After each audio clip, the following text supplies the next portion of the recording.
নমস্কার, কেমন আছেন সবাই? শ্যামজিৎ ব্লগসের আরও একটা নতুন ভিডিওতে সকলকে অনেক অনেক স্বাগত জানাই। আজ বৃহস্পতিবার, সকাল এখন 11টা মতন বাজে। সকাল সকাল শ্রী বদ্রীনাথ মহারাজের দর্শন পেয়ে মনটা তো আজ ভীষণ খুশি। তো চলুন এবার যাওয়া যাক। মন্দির থেকে মিনিট 5 হেঁটেই আমরা আজকে নিয়ে নেব শেয়ার গাড়ি, যে গাড়িটা আমাদেরকে মানা গ্রাম ঘুরিয়ে আনবে। তো এই গাড়িটা রিজার্ভ করতে আমাদের পড়েছিল 500 টাকা মতন। তো আমরা এখান থেকে তো গাড়িতে উঠে পড়লাম। এখান থেকে খুব বেশি সময় লাগবে না, হয়তো মিনিট 15ই সময় লাগবে আমাদের মানাগ্রাম পৌঁছে যেতে। হাঁটা পথেও কেউ কেউ যেতে পারেন, কিন্তু আমাদের অনেকটা দেরি হয়ে যাবে এই ভেবে আমরা কিন্তু গাড়ি নিয়েছিলাম। আর গাড়িটা আমাদেরকে ছেড়ে দেওয়ার পর ওখানেই দাঁড়িয়ে থাকবে। ফেরার সময় আমরা আবার ফোন করে নিলে গাড়িটা চলে আসবে। তো চলুন আমার সঙ্গে আপনারা সকলে আজকে মানাগ্রাম ঘুরে আসবেন।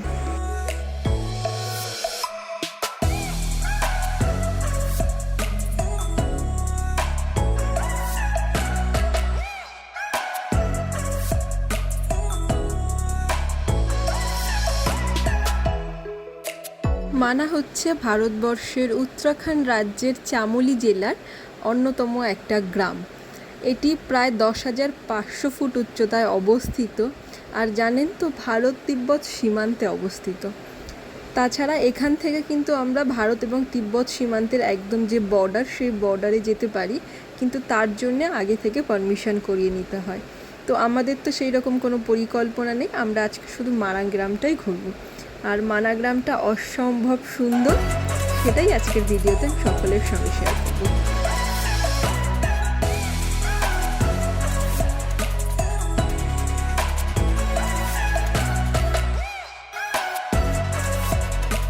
আর অনেকেই আমাকে জিজ্ঞাসা করেছিলেন যে আমরা কি নাইট স্টে করতে পারি মানাগ্রামে।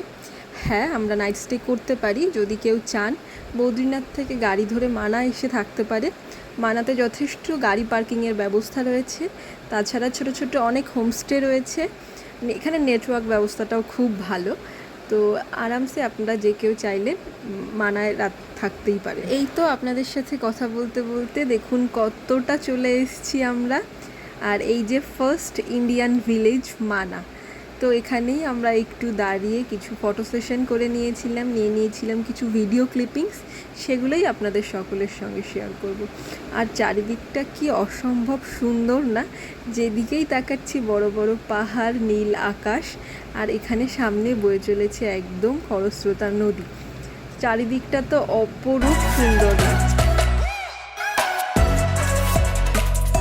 পাণ্ডবরা মানাগ্রাম থেকেই কিন্তু তাদের স্বর্গে যাওয়ার যাত্রা শুরু করেছিল। এখানে এখনও পুলটা দেখা যায়, যেটা স্বর্গে যাওয়ার পথে ভীম সরস্বতী নদীর উপর বানিয়েছিল।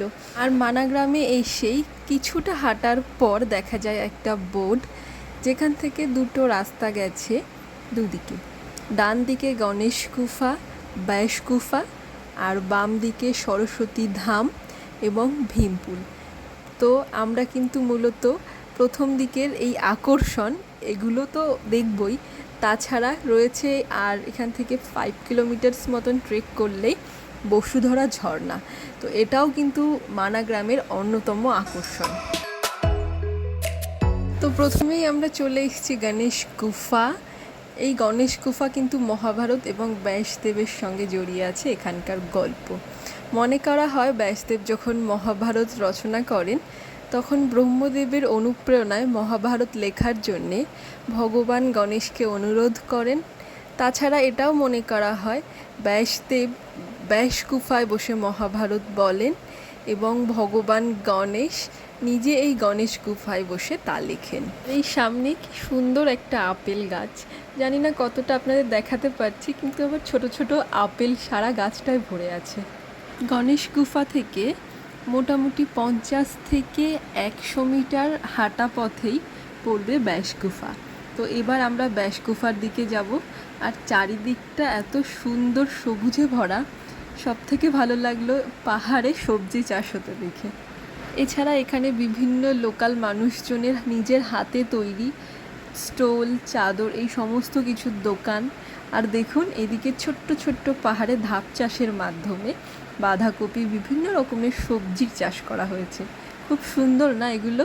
আমার তো দেখে ভীষণ ভালো লেগেছিল। আর এই তো আপনাদের সঙ্গে গল্প করতে করতে আমরা কিন্তু প্রায় চলে এসেছি ব্যাস গুফায়। তো চলুন আমার সঙ্গে আপনারাও ঘুরে আসবেন ব্যাস গুফা। আর এই ব্যাস গুফায় বসে ভগবান গণেশকে দিয়ে মহাভারত রচনা করানো ছাড়াও এখানে বসেই ব্যাসদেব 4টে বেদকে ভাগ করেন এবং 18টি পুরাণ রচনা করেন। এখান থেকে খুব বেশি দূর নয় কিন্তু ভীমপুল, মোটামুটি 400-500 মিটার হাঁটলেই আমরা হয়তো ভীমপুল দেখতে পাবো। চলুন গুফার ভিতরে যাই। এখানে ব্যাসদেবের মূর্তি ছিল, আর আমরা একটু প্রণাম সেরে তারপরে বাইরে চলে এলাম। খুব অল্পই ক্লিপিংস নিতে পেরেছিলাম, কারণ খুব ভিড় ছিল, তাছাড়া ভিতরে ফটোগ্রাফিটা অ্যালাউ ছিল না। তো যতটুকু পেরেছি আপনাদের সঙ্গে শেয়ার করেছি। তো এবার এখান থেকে বেরিয়ে আমাদের নেক্সট ডেস্টিনেশন হচ্ছে ভীমপুল।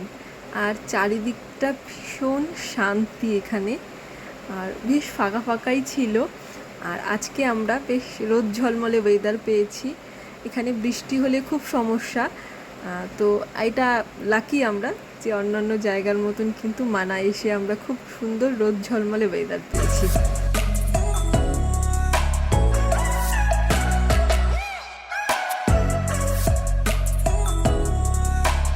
চলুন, সামনে বেশ কিছু দোকান আছে, কিছু খাবারের দোকানও আছে, সেগুলো একবার ঘুরে দেখি।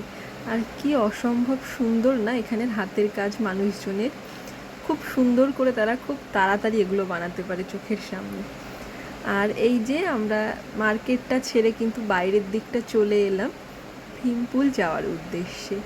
আর এই ভীমপুল যাওয়ার পথেই আমরা সামনে পেয়ে যাব সরস্বতী নদী। মনে করা হয় এই সরস্বতী নদীর উৎপত্তি কিন্তু এই মানা গ্রাম থেকেই।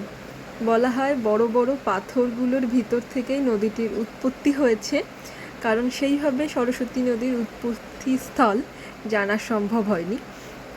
তো চলুন সামনে গিয়ে আশা করি আমরা সেটাও দেখতে পাবো। সরস্বতী নদীর অন্যতম বিশেষত্ব হচ্ছে সরস্বতী নদীর উৎপত্তি এবং বিলুপ্তি দুটোই এই মানা গ্রাম, এটাই মনে করা হয়। একটু আগে গিয়ে সরস্বতী নদী অলকানন্দা নদীর সঙ্গে মিলে, যে স্থানে সরস্বতী নদী অলকানন্দা নদীর সঙ্গে মেলে তাকে কেশবপ্রয়াগ বলা হয়।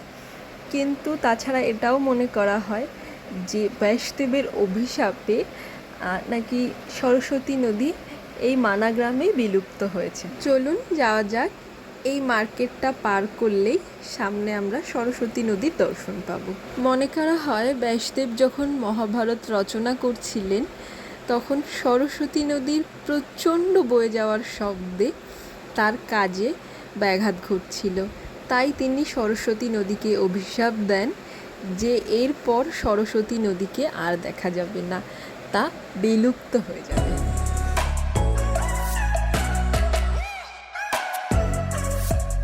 এখানের লোকাল মানুষজনের সঙ্গে কথা বলে জানা যায় যে অনেক আগে মণিভদ্রক নামে একজন এই গ্রামের সংরক্ষক দেবতা ছিলেন। তার নাম অনুযায়ী প্রাচীনকালে এই গ্রামের নাম ছিল মণিভদ্রপুর।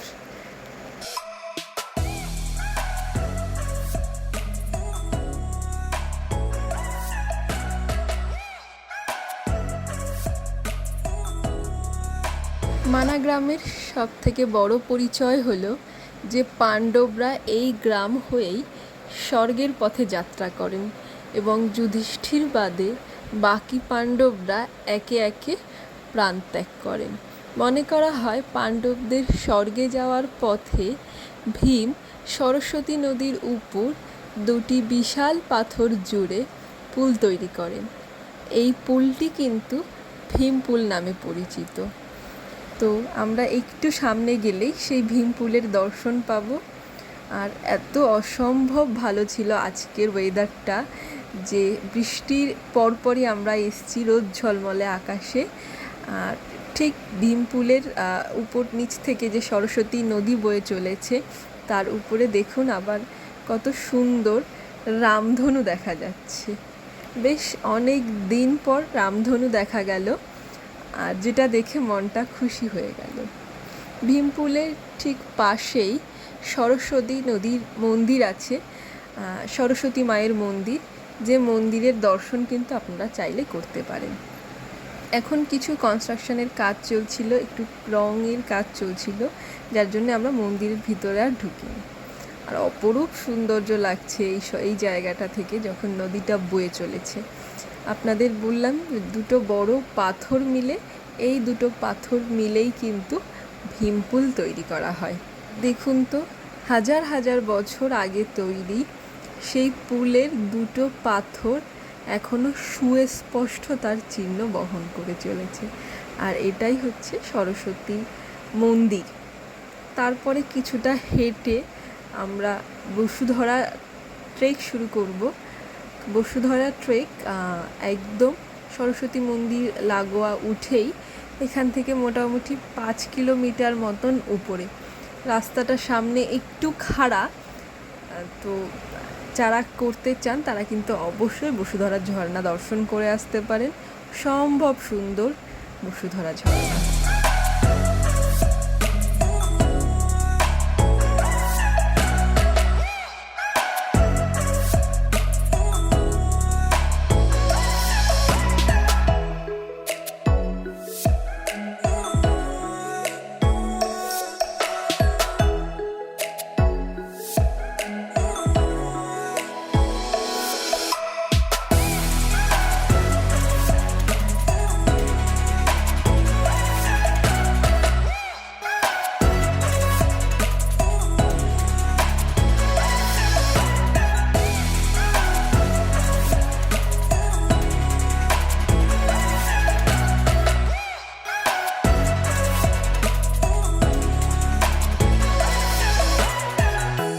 আর এখান থেকেই ধীরে ধীরে গুটি গুটি পায়ে আমরা এগিয়ে যাব বসুধরা ট্রেকের দিকে।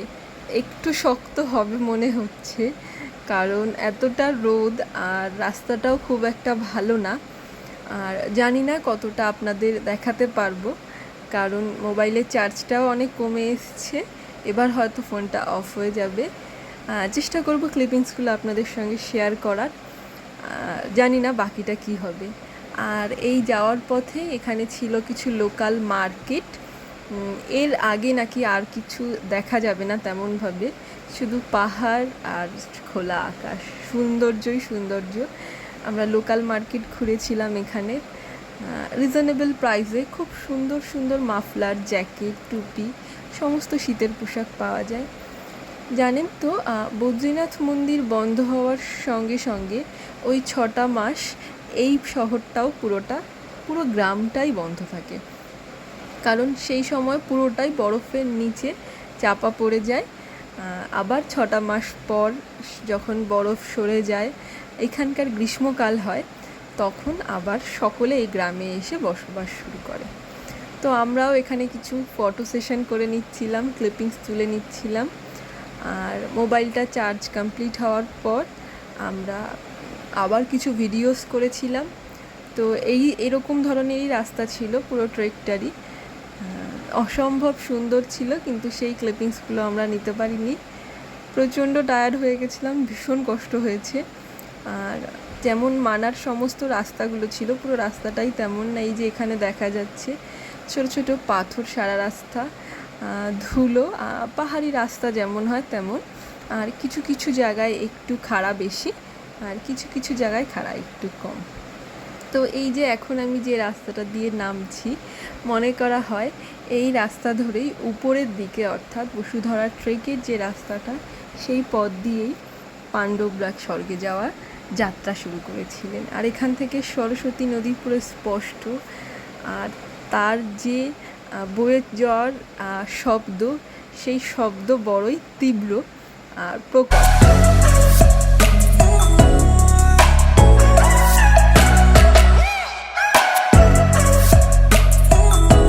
এই দাদা এখানকার লোকাল, চেষ্টা করেছিলাম ভিডিওর ক্লিপিংসটা দেওয়ার ভয়েস সহ, কিন্তু সেটা দেওয়া যায়নি। কপিরাইটের একটু ভয় তো আছে বলুন, কারণ ব্যাকগ্রাউন্ডে কিছু মিউজিক ছিল, তো দিতে পারলাম না। কিন্তু সমস্ত ইনফরমেশন কিন্তু এই দাদাই আমাদেরকে প্রোভাইড করেছিলেন। তো আপনাদের সকলের ভিডিওটা কি একটুও হেল্পফুল মনে হলো সেটা কিন্তু আমাকে কমেন্টে অবশ্যই জানাবেন। আর এখান থেকেই কিন্তু ভারতের প্রথম চায়ের দোকান, এই দোকানটি আগে ভারতের লাস্ট চায়ের দোকান ছিল, কিন্তু মানাগ্রামকে এখন ভারতের প্রথম গ্রাম এবং এই দোকানটি ভারতের প্রথম চায়ের দোকান হিসেবে ঘোষণা করা হয়। আশা করছি আজকের ভিডিওটি আপনাদের সকলের অনেক ভালো লেগেছে। তো ভিডিওটি আজকে আমি এখানেই শেষ করছি। অবশ্যই কমেন্টের মাধ্যমে আমাকে জানাবেন আপনাদের সকলের কেমন লাগলো। দেখা হবে অন্য কোনো নতুন ভিডিওতে। ততক্ষণ সকলে খুব ভালো থাকবেন, সুস্থ থাকবেন।